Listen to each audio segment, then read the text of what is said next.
Alabama has their pro day going on today, Perloff. You are locked in. Oh, I mean, look at the completion percentage from Bryce Young. It's stunning, Maggie. Yeah, 99%. It's wild. Yeah, there was a drop or two in there. I used to love pro days because it's a way to talk about draft prospects. For some reason, the two that we've seen this week, CJ Stroud at Ohio State and Bryce Young at Alabama, are the two dumbest things I've ever seen on television in my entire life. Dumbest? Why? Well, this is working out in shorts times 1,000. Last year, I got fooled by Malik Willis had a workout. And he was gunning that ball all over the field. The guys in the workout do this thing where they roll against their body and throw the ball 90 yards down the field. Yeah, we call that the Zach Wilson. Yeah, it was Zach a thing of beauty when Zach Wilson did it. Couldn't throw a 5-yard out route in the NFL, but sure. Yeah, same with Malik. Malik Willis threw the ball the length of the entire field. It was unbelievable. And everyone put him in their mock draft in the first round, and then it completely faded. Yeah, and meanwhile, Tennessee needed Josh Dobbs at the end of the season because Malik Willis couldn't complete a pass. He wasn't ready to play NFL football. Right. I mean, he might be good down the road. He went in the third round. And he was a great runner. But that's the thing. We get all hyped up about these pre-draft processes, and I think we make a lot of mistakes. The question I have today, Maggie, is Bryce Young, Alabama quarterback, did not get weighed.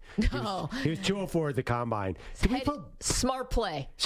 But I think teams are actually see that 204 at the combine and say, you know what, I'm comfortable with that. Should we even put any stock into things like what you weigh at the combine? Yeah, well, I think it's a smart move by him not to get weighed today. He crammed for the test at the combine, passed it, if you want to say, got over 200 pounds, if that's passing the test. And now, I mean, all that water weight, whatever he was doing, you're not going to keep that up. And so I bet he weighs like 190 right now. Right. Don't teams know this? They know it. Why are they putting on this charade? If the teams know this, everybody knows it. What's the point of all this? No, I get it. I mean, he didn't throw at the combine, so he's throwing today. Listen, the thing about Bryce Young is you either think he's the second coming or you think he's going to, end up on the sidelines with an injury before you even get to November. Like I don't know which one is going to be true, but that's how this is going with Bryce Young. You watch his tape at Alabama, he's awesome. He makes all the throws. He's got the anticipation, intangibles, all that stuff. But do you think that he will survive in the NFL being as small as he is? It's not that we've never had short quarterbacks, and it's not that we've never had slight quarterbacks. We rarely have seen someone who's slight and short. So you watch guys like Tua who get crumpled during the season, and you wonder, can Bryce Young hold up? That's why I would not draft him. And if it means I'm passing on a generational talent, well, then I'm the idiot because I want someone who's going to be available, and I don't know if he's going to be. Yeah, I mean, I think people have made up their minds. I don't think he's a generational talent because he is a short quarterback, too, so he's going to have to move way back from the line to see the field. It's really, he's not going to be Peyton Manning. I don't think people viewing him as that kind of prospect. I think in a normal, if there was a Trevor Lawrence in this draft, nobody would be talking about Bryce Young at number one. There was probably not, but he's got the bona fides. I mean, he's a Heisman Trophy winner. But I think quarterback at Alabama. I don't think this. I think this whole quarterback class is driven more by these teams need a quarterback and they can't pass on him anymore. I think if it was a richer quarterback class, then a guy like Bryce Young might go 5, 6, 7, 8 instead of 1, 2, or 3. Well, I think I think this is a better class than last year. Even if I have my reservations, obviously, if I have my reservations about Bryce Young, but you do have a CJ Stroud here, who by all accounts looks like the Panthers have fallen in love. But what's the difference between CJ Stroud and Justin Fields?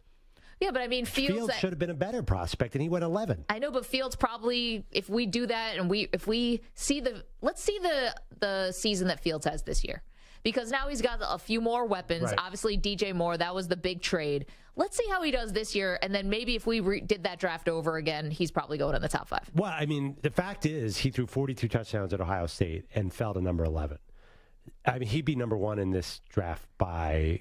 Just basically, he was as good a thrower as CJ Stroud and a much better runner. Even though he didn't run that much at Ohio State, he's a much better athlete than CJ Stroud. He'd probably be number 1 in this draft, and he fell. He was the 4th quarterback taken in his own draft. So you think that these guys are going to fall? I don't think these guys are going to fall. I think these guys are being pushed up by demand. Yeah. And I think a lot of teams felt burned by 2 years ago when this happened. Well, last year, everyone stayed away. Everyone stayed away. 2 years ago, quarterbacks were way overdrafted. Well, Lawrence wasn't, but Zach Wilson and Trey Lance appear to be. Yeah, I think Mac Jones was too, probably. Yeah. So that's 3 out of the top 5 and top 15 picks. So I think teams were scared after last year. They said, oh, my gosh, the Niners just took Trey Lance at number 3.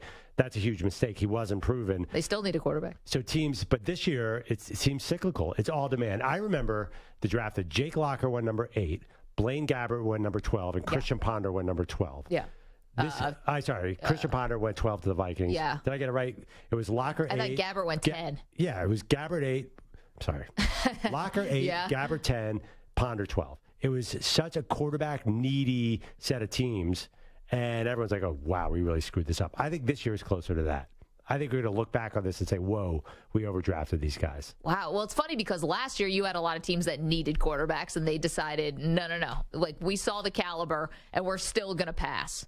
Like, for example, the New York Giants had two picks in the top 15 or whatever. Mm-hmm. They passed. Houston still needed a quarterback. They passed. Like, there was a lot of teams who were picking high who still decided to pass. As for this year, I think more teams are going to be jumping in here on these quarterbacks, the exact opposite. We found out last night that not only did Bryce Young go to dinner with the Panthers, so we'd expect that, but they have the number 1 pick, but he also then met after dinner. What's that, dessert then?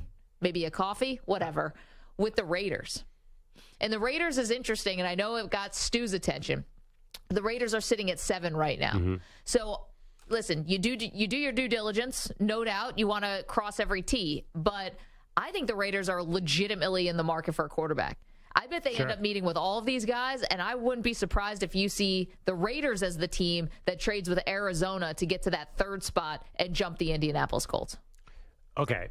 Yeah, no, I think that makes perfect sense. The question is, they got Jimmy Garoppolo, but it's like the guaranteed money on that is not going to prevent you from drafting a quarterback. Yeah, so if you trade to 3, you're trying to get ahead of number 4, who's Indianapolis, who also needs a quarterback. Sure.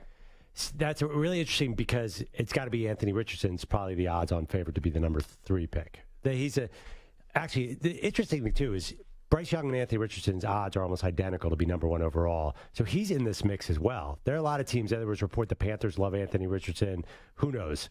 So I just think there could be chaos. I think it looks right now, Stroud's going to Carolina, Bryce Young's going to Houston.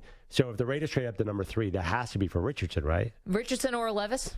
Yeah, I mean, the Vegas odds on Levis have fallen off a cliff. Well, I mean, did they watch the tape? No offense to Will Levis, but, like, the tape's not great. And for Anthony Richardson, there's still, like, the tape is not amazing with Richardson, too. Yeah, what if, okay, let me just paint one scenario. They met with Bryce Young. What if, for some reason, Houston likes Anthony Richardson? I don't think that's going to happen. And then Bryce Young falls to 3. Do you think there'd be a frenzy to get up to number 3? Listen, again, I think yes, but I also think that teams have to be, when you talk about things being cyclical, we saw 70 quarterbacks start games last year. Like, I know that just because you're 6'5" and an Adonis doesn't mean you can't get hurt, but it might help your chances. It might keep you a little bit more healthy, and it might mean, okay, say you're Joe Burrow and you have an ACL tear your first year, but knock on wood for Burrow, he's been healthy ever since. Like, maybe you're able to withstand a few more hits that would knock a smaller guy out for a long time. I'd like to see the data on that. Well, I mean, because who do we call? Drew Brees had a consecutive game record going. Eli and Tom Brady were never muscular, and they played every single game. Yeah. You know, I totally hear you, and I believe but Drew Brees as a small quarterback did have a terrible shoulder injury, and his story is, you know, what he overcame and the perception and all of that, because no one thought he'd come back from that. But he went years without being injured. And I'm playing devil's advocate a little bit. I do kind of agree with you. Yeah. But I think the key to a quarterback, a guy like Tom Brady or Eli Manning, they have no muscle on their bodies whatsoever for a long time. That's mean. Well, I'm just saying, they were called pliability. But Eli, come on, Eli. But the thing is, those guys knew how to get rid of the ball. That seems to be the most important thing to getting healthy. That's true. Bryce Young, he's not going to be able to hold on to the ball. Tua held on to the ball. That's what was killing Tua. When he got rid of the ball, he could not get hurt. But I think it's his style. There's a lot of factors. But wait, can we just set the scene here? Yeah. I think we both agree that it's going Stroud, Young, 1 and 2. If we had to do a mock draft right now, right here, Maggie and Perloff show, March 23rd. No. I am not buying this. I said the day that the Panthers traded up to 1, I thought it was for Bryce Young. And I'm going to stick with it. I know it looks like a CJ Stroud love affair, but I still think that it was about Bryce Young. Now, listen, they might have said, we've we might as well trade up to 1. We're not going to trade with Arizona and let, Houston throw an oopsie-doop here. But I still think it was for Bryce Young. Now, what about the Carolina team showing up with basically a Stroud number 8 jersey? I know. Doing the introductory press conference. It was a little weird. I know. I mean, if that was a smoke signal, that was a good one, because I've never seen a love fest at a pro day like that in my entire life. It was like, is CJ Stroud, is it also his wedding day? Like, is he getting married? Why is everybody here? Why is he hugging the Panthers executives like he's known them his whole life? Maybe he's known them for a while. Secret text messages? I have no clue.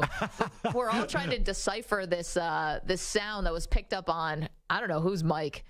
This is Josh McCown, the quarterback's coach for the Panthers, talking to CJ Stroud.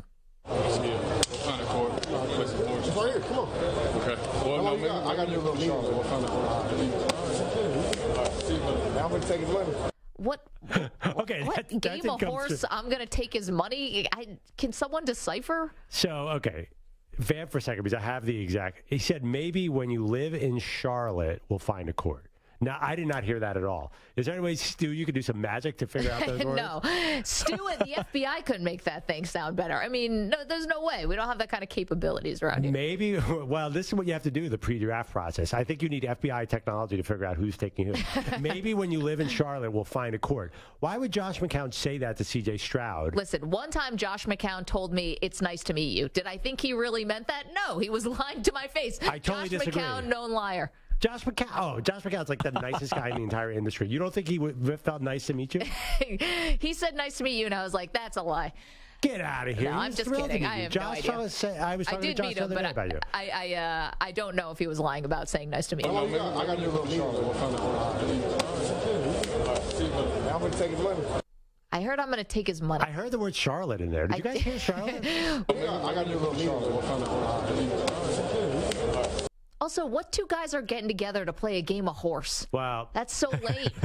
What are you, in second grade? Get together. Let's get together and play a game of horse. Like, yeah, I'm sure you don't want to play pickup because you don't want to injure your knee or something before training camp. Like, two guys getting together for a game of horse is lame. It's very responsible of Josh McCown not to get his quarterback injured. I guess you can get together for some ping pong. I mean, anything is better than playing horse. Pickleball. I'm watching the video. Oh my gosh, I was walking down the street in New York City the other day on the way to the radio station, and there's like a schoolyard, and it has a wall that you can like hit tennis balls against, like to practice by yourself. And someone was doing pickleball, and they were training. I was like, what? It's becoming an epidemic because people around the city are complaining left and right about the noise of pickleball. It has become a major problem. The noise. Yeah.